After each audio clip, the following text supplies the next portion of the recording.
নমস্কার, আরও একটা গুরুত্বপূর্ণ ইনফরমেটিভ ভিডিও নিয়ে চলে এলাম। আমরা দেখছেন আপনাদেরই প্রিয় বিশ্বস্ত চ্যানেল। বন্ধুরা, রাজ্যে বাজেট 2026 5 তারিখে হতে চলেছে। তোমরা সবাই কিন্তু জেনে গেছো। ইতিমধ্যে একটা আমাদের কাছে আপডেট চলে আসছে যে নবান্ন বিজ্ঞপ্তি দিয়ে দিয়েছে। নবান্ন একটি বিজ্ঞপ্তি দিয়ে জানিয়ে দিয়েছে চুক্তিভিত্তিক কর্মীদের বেতন বৃদ্ধি বা সুযোগ সুবিধাগুলো পেতে চলেছে। কাদের বেতন বাড়লো আজকের এই প্রতিবেদনে বলবো। নবান্নর যে বিজ্ঞপ্তি দিয়েছে সেটা কোন চুক্তিভিত্তিক কাদের সুযোগ সুবিধাটা পাবে, বিজ্ঞপ্তি নিয়ে আলোচনা করে দেবো আজকের এই প্রতিবেদনে। খুব গুরুত্বপূর্ণ ভিডিও হতে যাচ্ছে। যারা চ্যানেলে নতুন একটা লাইক, কমেন্ট, শেয়ার করে সাবস্ক্রাইব করে বেল আইকনটা টিপে রাখতে হবে এরকম লেটেস্ট নিউ নোটিফিকেশান পাওয়ার জন্য। নবান্ন যে বিজ্ঞপ্তি দিয়েছে একদম স্টেপ টু স্টেপ বিশ্লেষণ করব। খুব গুরুত্বপূর্ণ ভিডিও, কেউ মিস করবে না। যেগুলো বলবো খুব ইম্পর্টেন্ট হতে যাচ্ছে, ঠিক আছে? স্টেপ টু স্টেপ আপডেটগুলো তুলে ধরছি।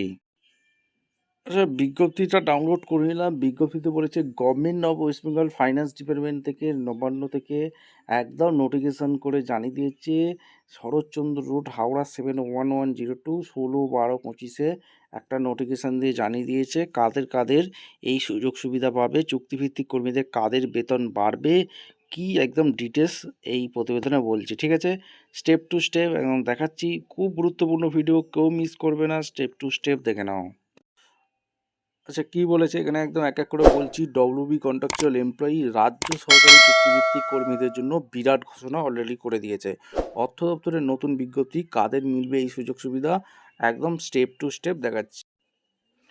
আচ্ছা, এখানে কি বলেছে এক এক করে বলে দিই। ডব্লিউবি কন্ট্রাকচুয়াল এমপ্লয়ি, পশ্চিমবঙ্গ সরকারের অর্থ দপ্তর থেকে রাজ্যের চুক্তিভিত্তিক কর্মীদের জন্য একটি অত্যন্ত গুরুত্বপূর্ণ আপডেট সামনে এসেছে। গত 16 ডিসেম্বর 2025 অর্থাৎ 2025 তারিখের নবান্ন থেকে প্রকাশিত মেমো নাম্বার 4490 FP2 এর মাধ্যমে রাজ্য সরকারি দপ্তরে কর্মরত হাজার হাজার হাজার হাজার অস্থায়ী চুক্তিভিত্তিক কর্মী, ডব্লিউবি কন্ট্রাকচুয়াল এমপ্লয়ি চাকরি শর্তাবলী এবং প্রাপ্য সুযোগ সুবিধা নিয়ে বড়সড় ধোঁয়াশা দূর করে দিয়েছে। অর্থ দপ্তরের অতিরিক্ত মুখ্য সচিব PK মিশ্রের স্বাক্ষরিত এই বিজ্ঞপ্তিকে স্পষ্ট করে বলা হয়েছে যে ঠিক কোন ক্যাটাগরির কর্মীরা সরকারের দেওয়া বিশেষ সুবিধাগুলি পাবেন এবং কারা পাবেন না। আর কি বলেছে, দীর্ঘদিন ধরে রাজ্যের বিভিন্ন দপ্তরে কর্মরত চুক্তিভিত্তিক কর্মীরা তাদের স্থায়ীকরণ এবং বেতন বৃদ্ধির দিকে তাকিয়েছিলেন।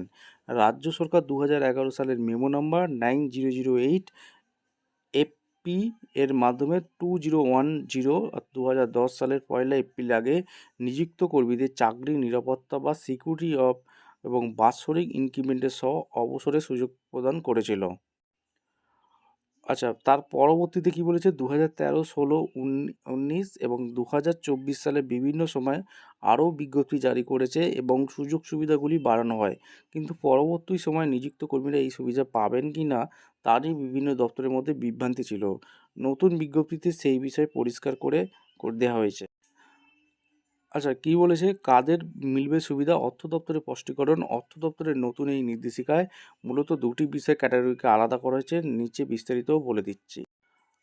আচ্ছা, আর কি বলেছে, যারা সুবিধা পাবেন, কারা সুবিধা পাবে, অর্থ দপ্তর জানিয়ে দিয়েছে 2011 সালের 9008 মেমো নাম্বার জারি হওয়ার পরেও রাজ্য সরকার বেশ কিছু ক্ষেত্রে নতুন করে চুক্তিভিত্তিক কর্মী নিয়োগের অনুমতি দিয়েছিল। সেই সময় নিয়োগের শর্ত যদি স্পষ্টভাবে উল্লেখ থাকে যে ওই কর্মীরা 9008 এর নিয়ম অনুযায়ী নিযুক্ত হচ্ছেন, তারা সমস্ত সুযোগ সুবিধা পেয়ে।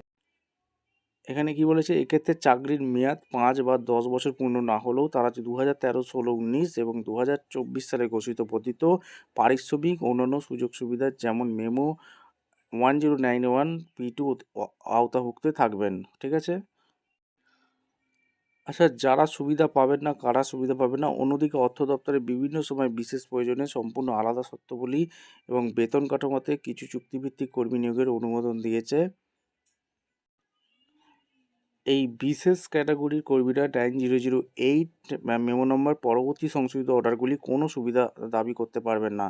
তাদের চাকরি এবং বেতনে শুধুমাত্র তাদের নিয়োগপত্র উল্লিখিত নির্দিষ্ট শর্ত মেনেই পরিচালিত হবে।